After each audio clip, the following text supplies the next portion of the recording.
German chancellor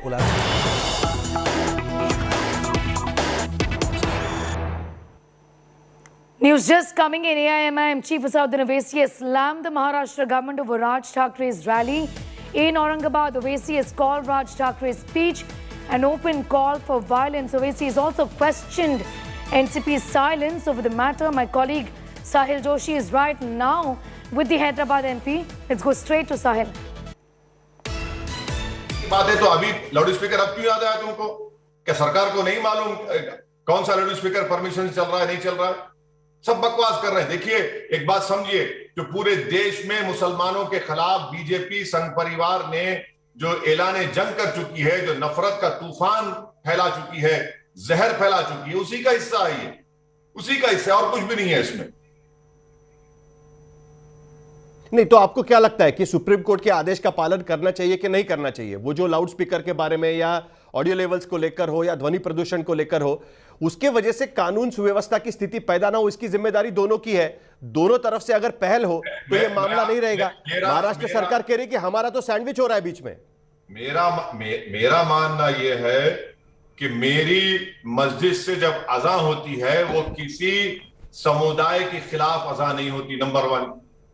और दूसरी बात यह है कि मेरी अज़ान देना मेरा रिलीजन का हिस्सा है, मैं अज़ान देता हूं।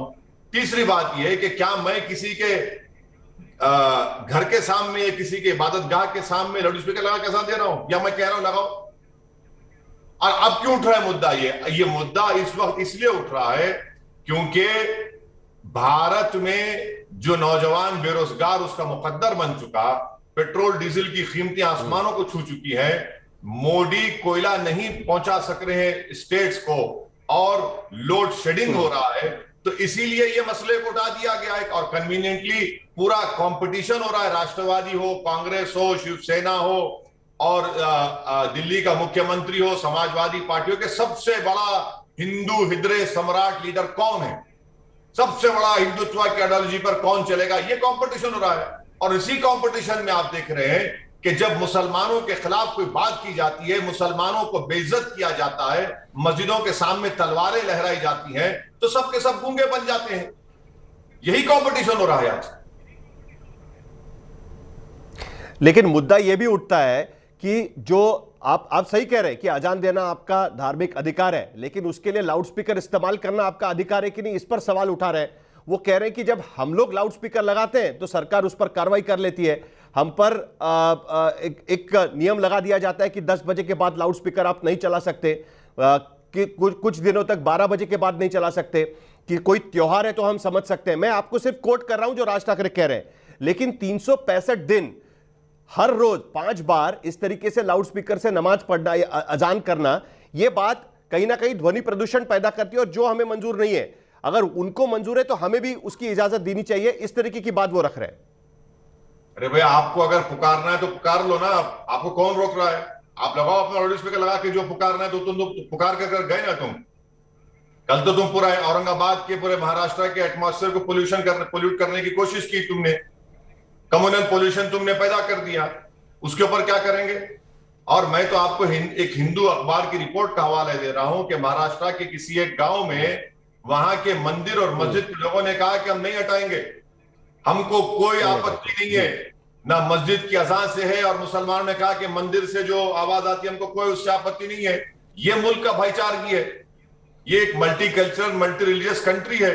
बीजेपी और मुसलमानों से और इस प्लुरलिज्म से नफरत करने वाले ये चाहते हैं कि इस देश की कल्चरलिज्म को, प्लुरलिज्म को हमेशा के लिए निस्तो नाबूद करके रख दिया जाए।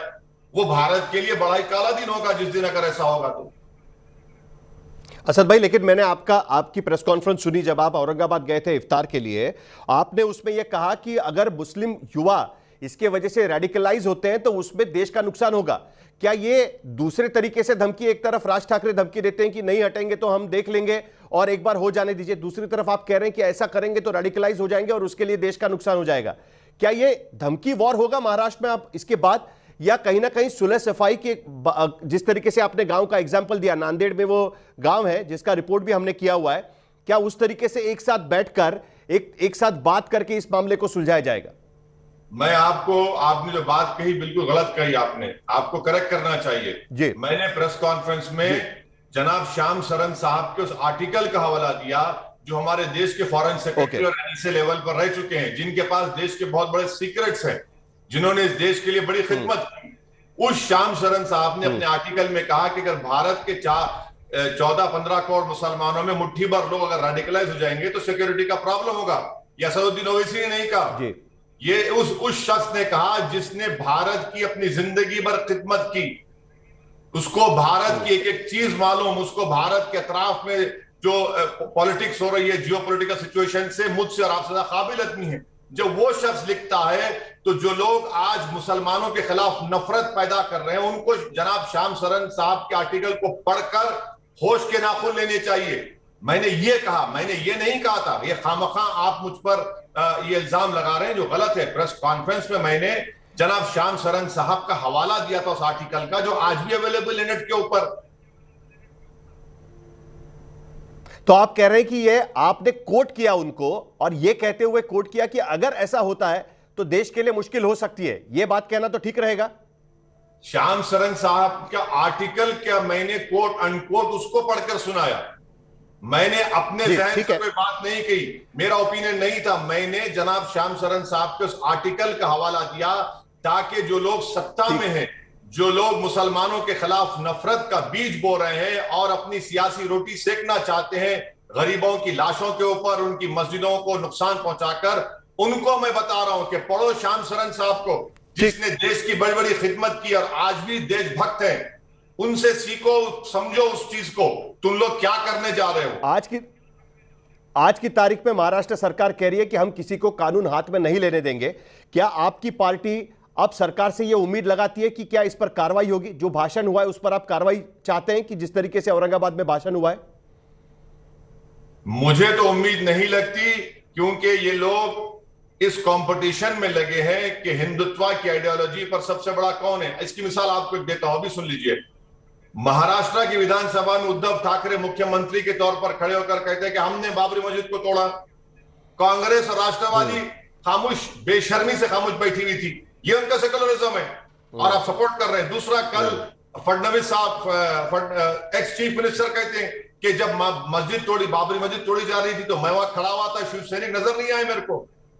आप बताइए, यही तो हम कह रहे हैं ना, ये कंपटीशन चल रहा है। मुसलमानों के खिलाफ नफरत फैला कर दो, मुसलमानों को खतरा बनाकर पेश करो। हिजाब खतरा है, हलाल गोश्त खतरा है, अज़ा खतरा है, मुसलमानों का वजूद इस देश में खतरा है।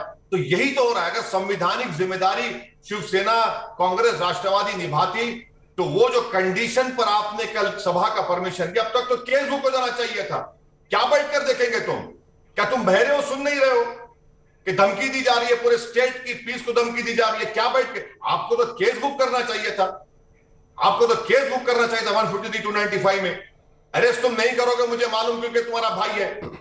तो अरेस्ट तुम इसलिए नहीं करोगे क्योंकि गाली देना, किसको गाली दे रहे हो? ओवैसी को और मस्जिद को गाली दी जा रही है। मगर केस तो बुक करो। इसका मतलब ये कि के लिए कोई ड्रामा एक्टिंग कर दो कम से कम। आने वाले समय में असद भाई को हम महाराष्ट्र में बहुत ज्यादा देखेंगे, क्योंकि अभी गुजरात के चुनाव भी होने वाले हैं। तो गुजरात में आपका ज्यादा ध्यान होगा कि महाराष्ट्र में ज्यादा ध्यान होगा? क्योंकि महाराष्ट्र में आप कह रहे हैं कि हिंदुत्व के नाम पर तो कंपटीशन शुरू हुई है, उसका काउंटर भी तो कहीं ना कहीं देना होगा। तो आपका समय महाराष्ट्र में ज्यादा बीतेगा कि गुजरात की तरफ आपका रुख रहेगा, क्योंकि दिसंबर में वहां पर चुनाव होंगे?